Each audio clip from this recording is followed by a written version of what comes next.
തിരിമറി നടക്കാൻ സാധ്യതയുള്ളതിനാൽ ഇലക്ട്രോണിക് വോട്ടിംഗ് മെഷീനുകൾ ഒഴിവാക്കണമെന്ന ടെസ്ല സിഇഒ ഇലോൺ മസ്കിന്റെ അഭിപ്രായത്തെ പിന്തുണച്ച രാഹുൽ ഗാന്ധി. ഇന്ത്യയിലെ വോട്ടിംഗ് മെഷീനുകൾ ആർക്കും പരിശോധിക്കാനാകാത്ത ബ്ലാക്ക് ബോക്സുകളാണെന്ന് രാഹുൽ എക്സിൽ കുറിച്ചു. ഇന്ത്യയിലെ ഇവിഎമ്മുകളിൽ ക്രമക്കേടുകൾ നടക്കില്ല എന്ന രാജീവ് ചന്ദ്രശേഖറിന്റെ വാദത്തെ തള്ളി ഇലോൺ മസ്ക് രംഗത്തെത്തി.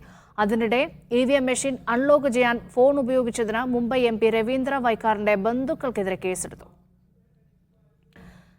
വിവരങ്ങൾ നൽകാൻ സജു തോമസ് ചേരുന്നുണ്ട്. സജു, ഈ വിഷയവുമായി ബന്ധപ്പെട്ട എക്സിൽ സജീവമായ ചർച്ചകളാണോ നടക്കുന്നത്?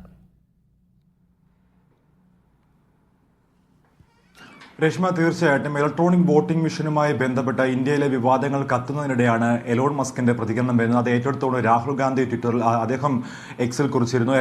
ഇലക്ട്രോണിക് വോട്ടിംഗ് മെഷീനുമായി ബന്ധപ്പെട്ട് വലിയ വിവാദങ്ങൾ നിലനിൽക്കുകയാണ്. അതിനിടയിലാണ് രാഹുൽ ഗാന്ധിയുടെയും ഇപ്പോൾ കുറിപ്പ് വന്നിരിക്കുന്നത്. അദ്ദേഹം പ്രതികരിച്ചിരിക്കുന്നത് ഇന്ത്യയിലെ ഇലക്ട്രോണിക് വോട്ടിംഗ് മെഷീനുകൾ ആർക്കും പരിശോധിക്കാൻ സാധിക്കാത്ത രീതിയിൽ ബ്ലാക്ക് ബോക്സുകളായി മാറിയിരിക്കുന്നതെന്നാണ് രാഹുൽ ഗാന്ധി എക്സിൽ കുറിച്ചത്. എന്നാൽ അതിനെതിരെയാണ് ഇപ്പോൾ എലോൺ മസ്കിന്റെ ട്വീറ്റിനെതിരെ ആണ് ഇപ്പോൾ രാജീവ് ചന്ദ്രശേഖരൻ രംഗത്തെത്തിയത്.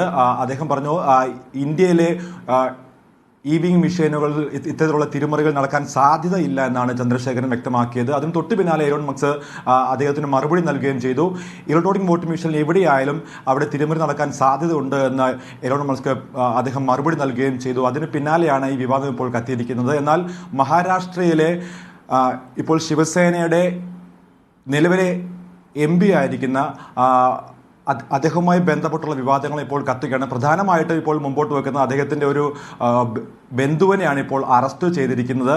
ഇലക്ട്രോണിക് വോട്ടിംഗ് മെഷീനുമായി ബന്ധപ്പെട്ട് ഇലക്ട്രോണിക് വോട്ടിംഗ് മെഷീനിൽ അൺലോക്ക് ചെയ്താൻ ഇപ്പോൾ സഹായിച്ചു, അല്ലെങ്കിൽ അതിന് നേതൃത്വം നൽകി എന്നുള്ള ആരോപണം നിലനിൽക്കുകയാണ് വൈഗറിന്റെ സഹോദരനെ ഇപ്പോൾ അറസ്റ്റ് ചെയ്തിരിക്കുന്നത്. ശരി സജു.